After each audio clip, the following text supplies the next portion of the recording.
Donc voilà, je suis auteur de Cowboy, j'ai publié une vingtaine de livres à peu près.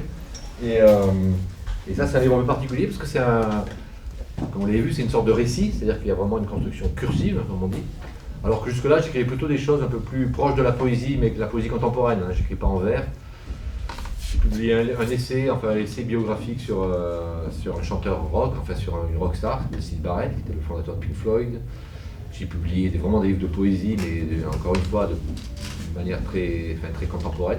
Donc vraiment plutôt des jeux graphiques, des collages de différentes formes d'écriture.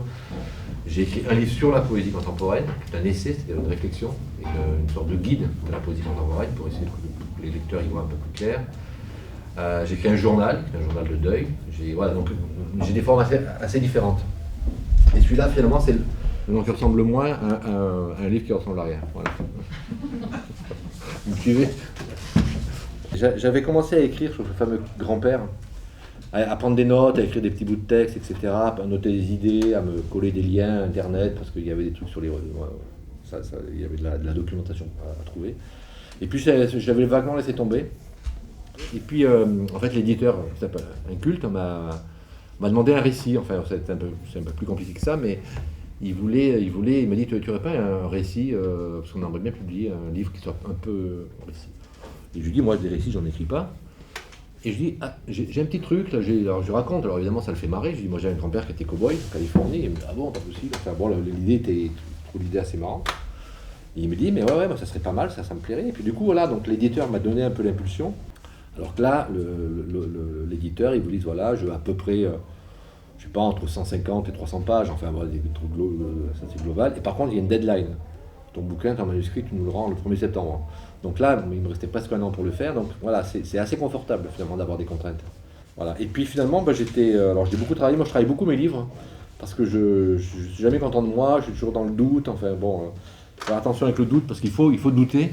Mais à un moment, il faut arrêter de douter, quoi. Il faut y aller. Et moi, je suis toujours un peu, je me relis beaucoup.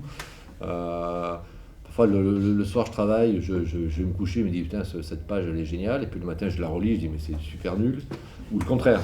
Parce qu'on voit quand on écrit, on est vraiment dans une sorte de tunnel et au moment, on voit plus rien. Enfin, on perd un peu les pédales parce qu'on est seul. Moi, je fais de la musique aussi. Quand on est en groupe, on est à 4 ou à 5. On se parle, on dit là t'es trop fort, là. Bon, alors, quand on est seul, personne ne vous dit c'est trop long, c'est trop court, c'est chiant, c'est pas assez, voilà. Donc il y a quelque chose d'un peu flippant. Donc voilà, donc ça c'est vraiment, pour moi c'est quelque chose que je vis vraiment de manière très forte. C'est qu'on a une immense liberté. Ce livre, vous l'avez vu, il est quand même. Il y a des listes, il y a des jeux d'écriture, il y a du récit un peu classique, il y a des. Bon, voilà. J'ai beaucoup lu. Moi, j'ai des choses très. Quand j'étais gamin, je lisais. Moi, le livre qui a le plus compté pour moi, c'est mon livre de lecture de CE1, qui s'appelle Au Pays Bleu. C'est vraiment un livre qui m'a. Et que je l'ai en 5 ou 6 exemplaires parce qu'il a été réédité. Manifestement, c'est un livre qui a beaucoup marqué les gens. Mais c'est un livre que CE1, on a quel âge? On a 8 ans, c'est 8-9 ans, je sais plus. Et c'est vraiment un livre qui a. Pour moi, je crois que ça a été un déclencheur. Après, j'ai adoré tous les. Vous n'avez pas connu ça, mais la bibliothèque rose, la bibliothèque verte, vous n'avez pas connu ça, en tout cas vos parents. Et puis après, j'ai lu de la littérature plus j'aime pas dire sérieuse parce qu'il n'y a rien de sérieux là-dedans. Et en même temps, Bob Moran, c'est sérieux aussi. Donc, mais voilà, après, j'ai lu des choses plus littéraires, on va dire. Puis j'ai fait une fac de lettres parce qu'évidemment, j'aimais ça. Donc forcément, après, on part dans un canal. Et donc j'ai toujours beaucoup lu. Et ça forge aussi un imaginaire, parce que l'imaginaire, on n'imagine pas ce qu'il y a derrière la colline. L'imaginaire, c'est aussi quelque chose qui se nourrit d'autres imaginaires. On est admiratif. Moi, j'ai lu assez jeune Émile Zola, notamment Germinal. Donc moi, je viens du sud de la France. Les mines de charbon, ça n'existait pas. Les canaux, les péniches, plus en montagne, j'ai jamais vu ça de ma vie. Donc pour moi, c'était vraiment une sorte d'exotisme.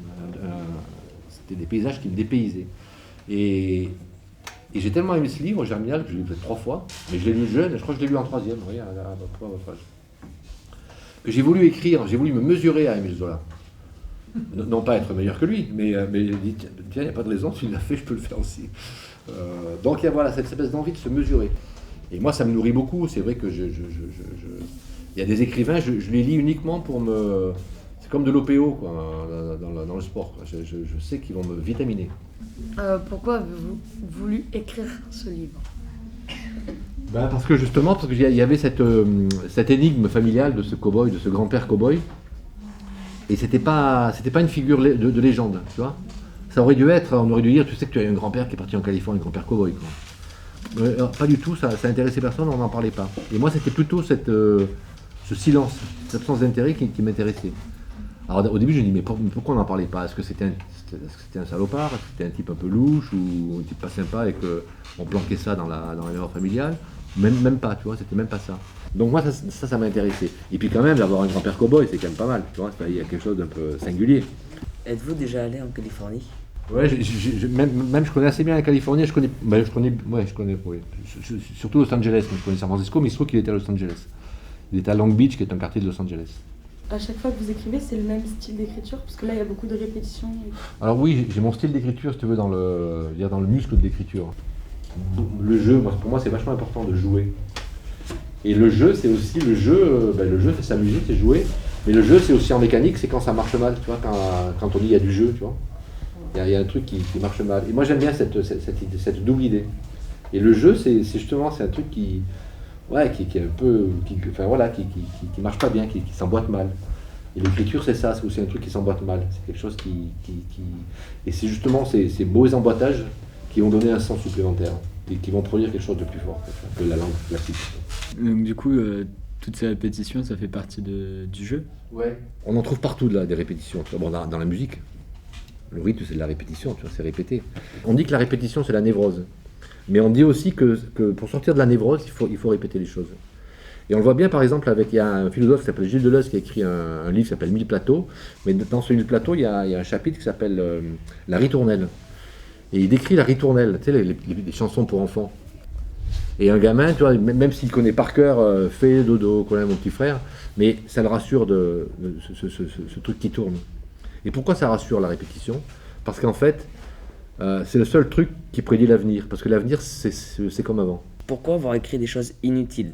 Parce que, sans être méchant, hein, il y a des moments, c'est un peu inutile. Mais tu sais que l'inutilité, c'est la force de l'art. L'artiste, il fait des choses inutiles, on peut s'en passer. Et c'est parce que c'est inutile que c'est précieux. Mais la question de l'inutilité, il faut faire attention, parce que d'abord, je crois que la force de l'art, c'est justement de proposer des choses dont on peut se passer. Mais on ne peut pas s'en passer en réalité. Moi, je pense en même temps que c'est pas tellement en termes d'utile, inutile que ça se joue. C'est ce que ça va produire chez toi, même en termes de rejet. Et qu'est-ce qui va te rester d'un livre à la fin? Peut-être que ça sera ce truc-là où tu te diras, oh là là, ces accumulations de mots, c'était complètement dément. Mais du coup, il te restera quelque chose du livre et tu t'en souviendras. Alors qu'un récit tout à fait linéaire, tu t'en souviendras peut-être pas en disant, ouais, c'était l'histoire d'un cow-boy, mais il t'en sera rien resté. Et que pour moi, l'art, donc la littérature, c'est quelque chose qui doit te permettre de te décaler tout d'un coup et de provoquer chez toi un choc ou une réaction forte, que ce soit de l'émerveillement ou du rejet. Et le rejet est aussi intéressant. C'est pour ça que c'est pas inutile, c'est que ça a provoqué quelque chose chez toi. Est-ce que tout est réel ou il y a des choses que vous avez inventées Non, c'est que les deux. Au départ, il y a une réalité. Donc ce grand-père, les États-Unis. J'ai quand même beaucoup travaillé sur l'histoire des États-Unis pour essayer de me mettre dans le contexte. Et après, évidemment, je pars un peu en vrille. C'est-à-dire que j'invente des choses, si tu veux. Mais c'est une invention qui est quand même qui est très ancrée sur des réalités.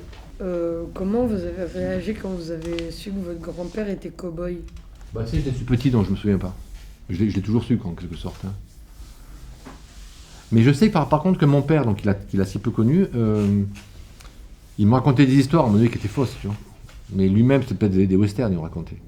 Est-ce que vous avez retrouvé la trace du frère d'Eugène, Louis? Mais non, parce que... En Amérique, en 3 générations, ils ont complètement oublié leur racine. Ils savent qu'ils viennent d'à peu près de... Mais ça va très vite, les États-Unis. D'ailleurs, je dis, à un moment, c'est un pays qui va vite, les États-Unis. Tu vois. C'est-à-dire que lui, évidemment, il était né en France, mais ses enfants sont nés aux États-Unis, et ses petits-enfants aussi, en fait, etc. Et en 3 générations, les Américains, ils sont 100% américains, tu vois. Donc après, ça se perd, quoi. Ça se perd dans le paysage américain, dans l'histoire américaine qui continue. Je sais qu'il y avait quelqu'un de la famille, je crois, qui était sénateur aux États-Unis, à un moment. Comment votre grand-mère a réagi aussi? Réagi, c'est-à-dire que c'était son mari. Mais elle l'a suivi? Non, justement, non. Non, parce que lui, il est parti en Californie, il est resté quelques années. Il est revenu en France, on ne sait pas pourquoi. Et il a voulu repartir en Amérique et elle n'a pas voulu. C'est pour ça qu'il est mort en France. Et on dit qu'en fait il serait mort de chagrin parce que lui, la Californie, c'était sa terre promise. Enfin, il voulait retourner là-bas. Êtes-vous allé en Amérique pour retrouver les traces de votre grand-père ou pour visiter? Non, je suis jamais, mais je crois que j'en avais parlé. Je sais plus si c'est maintenant ou lors d'avant. Mais j'ai pas voulu y aller par rapport au bouquin. J'ai pas y retourner parce que justement je préférais que le bouquin soit construit sur un imaginaire, tu vois. À un moment, surtout au début du livre, vous avez dit une sorte de citation où c'était quand on voit, on n'imagine plus. Ouais, de Jean Genot. Et c'était pour demander d'où est-ce qu'elle venait. C'est très beau ce passage. Tu as lu ce livre, non? Vous avez lu ce livre, Comme un jeu de meurtre, de Jean Genot? C'est un livre magnifique. C'est un paysan de Haute-Provence, un peu rustre, etc. Et une nuit, il sent qu'il faut qu'il sorte labourer son champ. Et il y a un type qui est au bout du champ. Il y a un très beau passage où en fait quand il monte avec le soc, il voit le type en face de lui, et il sait qu'en arrivant, il a tourné, donc il va l'avoir dans son dos. Il y a presque un truc d'écriture, tu vois. Et puis donc l'autre, c'est ce type en question. L'autre, il s'appelle Bobby. C'est la figure de l'étranger, de l'autre, de l'artiste, du poète, enfin de celui qui vient déranger un peu l'ordre établi, quoi. Et donc ils deviennent copains, enfin ils discutent ensemble. Et à un moment, donc, ce Bobby dit à ce paysan qui n'a jamais quitté sa terre, tu vois, la Haute-Provence au début du XXe siècle, lui dit effectivement, est-ce que tu as déjà vu des ports de mer? Il dit non, il dit tant mieux si tu n'as pas vu. Et mon livre, il est construit là-dessus. Est-ce que vous êtes fier de ce qu'il a été? Fier, non. Quand on dit cow-boy, on pense western. Mais le cow-boy, c'est un berger. Hein. Donc, mon grand-père était berger, j'aurais pu l'appeler berger. Et sauf qu'aux États-Unis, ceux qui gardaient les vaches, les garçons vachés, les vachers, cow-boy, tu vois, cow c'est la vache, et boy c'est tout simple. Donc le fait de l'appeler cow-boy, déjà, ça le fait monter dans une mythologie. La mythologie des westerns, du western américain. Quoi. Ça fait combien de temps que vous écrivez? Oh, j'ai commencé tout gamin. Des petites choses, quoi, tu vois. Mais après, j'ai vraiment décidé de devenir écrivain, c'est-à-dire de m'investir à fond dans ce boulot. 25 ans à peu près, 25. Alors j'ai travaillé un peu dans l'édition, j'étais salarié, j'écrivais à côté. Puis à un moment, je ne pouvais plus faire les deux, parce que c'était trop de boulot de part et d'autre. C'est pas les mêmes univers, tu vois. Je sortais du bureau où j'avais travaillé sur des livres, parce que j'étais éditeur, des livres d'histoire, je sais pas, une biographie de Louis XIV, et puis j'arrivais avec mes trucs un peu bizarres, tu vois. Donc au moment, tu perds un peu les pédales. Et donc j'ai choisi de quitter mon boulot il y a 20 ans. Donc ça veut dire que vous vivez que de l'écriture? Ouais. C'est cool. Ouais, d'ailleurs, je suis riche à millions. Ouais, le problème, c'est voilà, bon, je gagne ma vie, ça va, j'ai pas à me plaindre, si tu veux, mais c'est quand même des revenus comme ça, quoi. C'est-à-dire qu'il y a des mois où tu gagnes 6 000 €, le mois d'après, tu gagnes 257,22 €, quoi, tu vois, donc faut faire gaffe, quoi. Pourquoi être devenu écrivain plutôt que musicien? Ben, je crois que c'est la vie qui décide comme ça, quoi, tu vois. Je fais beaucoup de musique, si tu veux, j'ai gagné ma vie avec la musique, mais quand même, les choix avec l'écriture, c'est le musicien en groupe, en tout cas, c'est compliqué, parce que c'est-à-dire qu'il faut, c'est que tu t'embarques avec 3 ou 4 copains, tu finis par les haïr, parce que tout le monde finit par se haïr, parce que quand tu bosses ensemble, c'est super compliqué. On n'a pas tout à fait les mêmes options. Il y en a un qui pense toujours que l'autre travaille pas assez, ou travaille trop. En plus, il y en avait un qui était le chanteur, il se droguait beaucoup, il buvait beaucoup, donc il était un peu ingérable, c'était un peu chiant. Tu faisais au répète, il arrivait en retard, il était défoncé, tu vois. Bon, au début, tu rigoles, et puis à la fin, tu te dis, non, attends, là, on bosse, on a un concert dans 15 jours. Tu vois. Donc c'est compliqué, le rapport, sauf être soliste, jouer seul. Mais quand tu joues en groupe, très vite, il y a des tensions. Est-ce que vous avez prévu de finir votre vie en Californie ou en France? Non. Moi, j'aime beaucoup ce pays, j'aime beaucoup les États-Unis, notamment la Californie. J'aime beaucoup la Californie. Il y a de beaux paysages, il y a quand même un speed, il y a quelque chose de très... voilà, j'aime beaucoup. Mais non.